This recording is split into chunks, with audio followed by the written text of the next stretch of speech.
so many up-to-date, you want the extra plowing capacity and maneuverability of a semi-mounted steerable plow. Well, that's a wise decision as far as it goes. But there's still a very important decision for you to make to assure getting the full performance you want and need. That is, your selection of an International Harvester steerable plow in preference to all others. It's an easy decision when you consider the facts. Although the advantages of a semi-mounted steerable plow are now offered by a number of manufacturers, none of these incorporate all the superior features and benefits you'll get in an IH steerable plow. For instance, an IH steerable plow is the only make available with your choice of either a 2-point fast hitch for farm-haul tractors or a 3-point hitch for Category 2 IH or other make tractors. Next, consider steering mechanisms. An IH plow transfers the turning action from hitch to tail wheel in the most direct, positive linkage possible. This means longer-lasting precision steering control. By comparison, a John Deere plow has more linkages with a split steering rod arrangement, creating more points to lubricate and wear, and eventually loosen up, affecting precise control of the rear wheel. On an IH steerable plow, the hydraulic cylinder which raises and lowers the rear wheel is located at the rear of the plow, where it should be to give quick positive control and eliminate unnecessary rods, linkages, and lubrication points. On both Deere and Oliver plows, the cylinder is mounted at the front. The required extra long linkage creates pivot points to wear and greatly reduces quick and accurate control.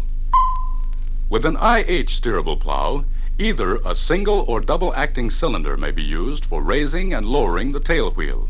You can use whichever one happens to be convenient or available at the time.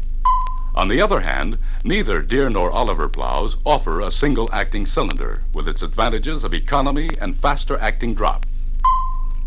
A gauge wheel is provided as standard equipment on all IH steerable plows.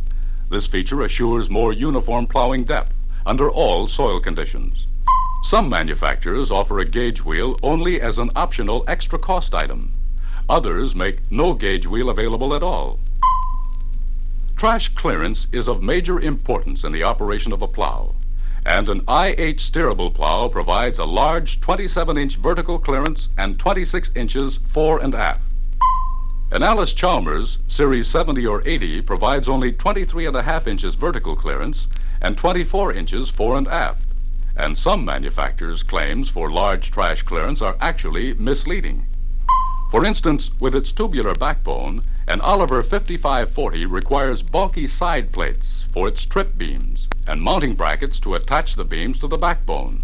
This cuts down the true usable underbeam trash clearance of the 29.25 inches claimed.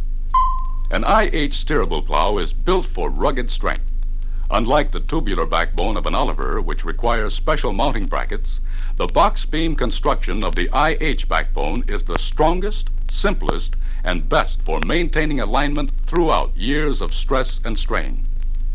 Trip beams of IH plows are mounted to the backbone with 4 bolts for better holding and true alignment of all bottoms.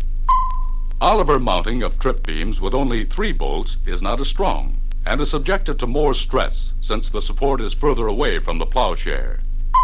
AC 70 and 80 series plows have even less strength with a truss frame mounted to the backbone with only 1 bolt at each beam. With an IH steerable plow, you can have your choice of either spring trip or shear bolt beams. Deere and Oliver do not have shear bolt trips available. The trip beam mechanisms of IH steerable plows are of welded, high-strength heat-treated steel designed to hold parts in perfect alignment. The clean IH tripping mechanism has only 2 moving parts out of a total of 14. With it, you get the best long-range protection, and no lubrication is required, ever. Of the 23 parts in the Deere tripping mechanism, 5 are moving parts, and 2 need frequent lubrication.